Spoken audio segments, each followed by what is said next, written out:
Hi everyone, it's Janice here. Today we are reading the book Paddington and the Grand Tour. Paddington and the Grand Tour. One morning, Paddington answered the doorbell at number 32, Windsor Gardens, and to his surprise, he found his best friend, Mr. Gruber, waiting outside. "I've decided to treat myself to an outing, Mr. Brown," he said, "and I was wondering if you could care to join me?" Paddington was very excited. He always enjoyed his days out with Mr. Gruber, and he didn't need asking twice. In no time at all, he returned with his suitcase full of marmalade sandwiches ready for the journey, along with Mrs. Bird's umbrella in case it rained. They hadn't gone very far when Paddington spotted a bench. "Perhaps we ought to eat our sandwiches now, Mr. Gruber," he said. "If it rains, they may get wet." While they had stopped, Mr. Gruber showed Paddington some photographs of the places he wanted to visit. "I thought we may go on what's called a hop-on, hop-off bus," said Mr. Gruber. "You can come and go as you like, so it's possible to see lots of different sights with only one ticket." "I don't think I've ever been on one of those before," said Paddington as they went on their way. "It sounds very good value." But as they turned the corner and Paddington saw the waiting bus, he nearly fell over backwards with alarm, for part of the roof was missing. "I think the driver must have gone under a low bridge by mistake," he exclaimed. Mr. Gruber laughed. "Don't worry, Mr. Brown. It's made that way so the passengers can have a good view of the sights. If you wait here and form a queue," he continued, I'll get the tickets. Then we can make sure of seats in the front row." "That's a good idea," said an inspector. "The early bird catches the worm, and I'm expecting a large party of assorted overseas visitors any moment now." "Perhaps I can interest you in one of these booklets I'm telling you all about the trip," said the inspector. "It comes in lots of different languages." Paddington was most impressed. "Thank you very much," he said. "I'd like one in Peruvian, please." "Peruvian?" repeated the man. "I'm afraid we don't get much call for that." "You don't get much call for it?" exclaimed Paddington. "Everybody speaks it in darkest Peru. You don't even have to call out." He gave the man a hard stare. "Wait here," said the inspector nervously. "I'll see what I can do." No sooner had the inspector disappeared than Paddington saw a crowd approaching, as he raised Mrs. Bird's umbrella in case he had a job finding him again. "I'm sorry we're late," panted the leader of the group. "We got held up." Paddington politely raised his hat. "That's all right," he began. "We can't all be early birds. I'm forming a..." Before he had time to say any more, he found himself being pushed to the side as there was a mad scramble to board the bus.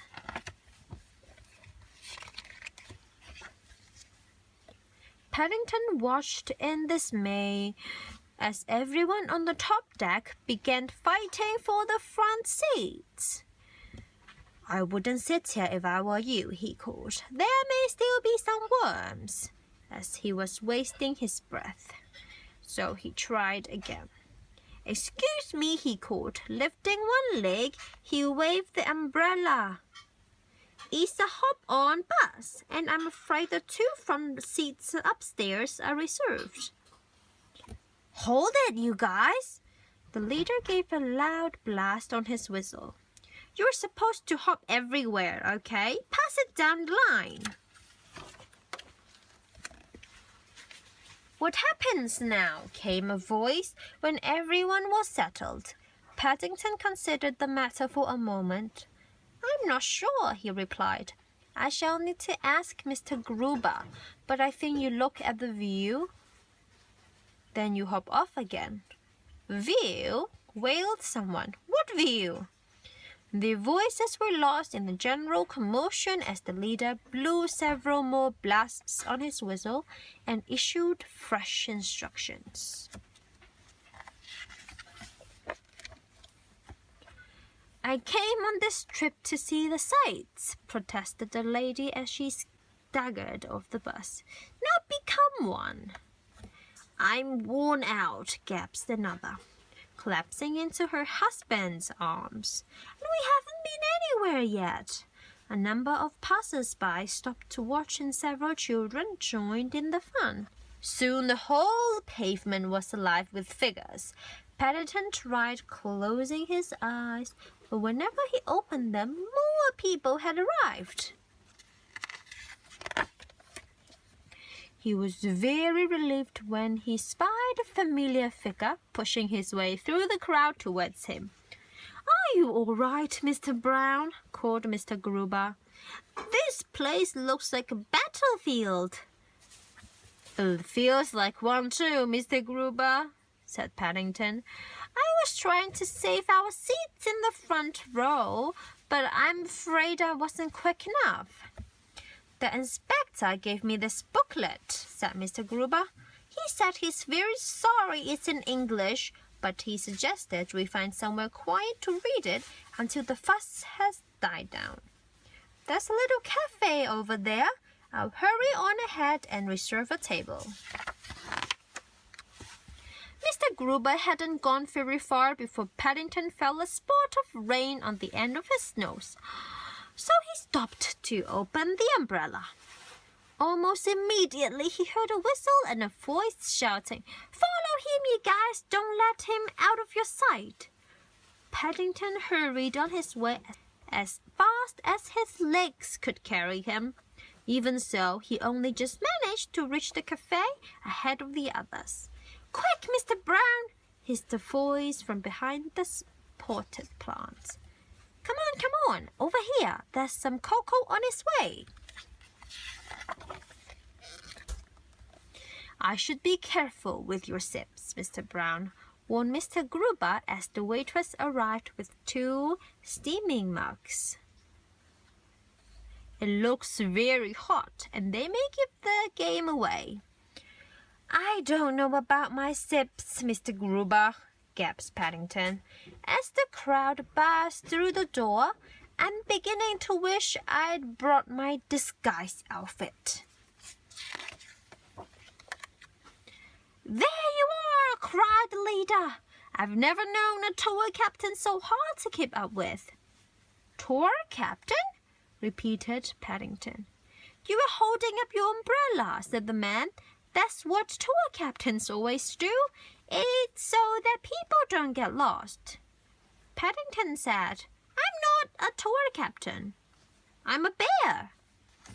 The crowd fell silent as they took in the news. You mean we've been doing all that hopping around for nothing? Complained one of the party. I thought it was some quaint old English custom. What are we going to do now? Cried someone else. We've missed our bus. Paddington looked out of the window at the rain and then at his booklet. I think I've got an idea coming on, he announced. After explaining what he had in mind, he waited for the others to settle down. Then, while Mr. Gruber held up his pictures one by one, Paddington read from the booklet. If the words didn't always match up with the pictures, no one seemed to mind. And at the end, as the sun came out again, they all applauded. That was the best tour I've never been on, said someone amid general agreement. I didn't know Buckingham Palace was over 60 meters high, said the lady, and the party began to leave. I'm afraid it got mixed up with Nelson's column by mistake, explained Paddington. It's a bit difficult with pause, and I must have turned over 2 pages at once. Never mind, said the man. The exercise has done us all good. I haven't felt so fit in years. And to show how pleased they were, everyone dropped a coin or 2 into Paddington's umbrella as they went past. Well, said Mr. Gruber, when it was so quiet again, what do you think of that, Mr. Brown? Paddington said, I think I might become a tour captain when I'm old enough. It seems a very good job for a rainy day, especially if you have your own umbrella.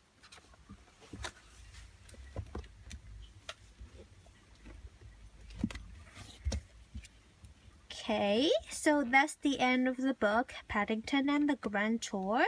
I hope you guys have enjoyed it. See you soon. Bye.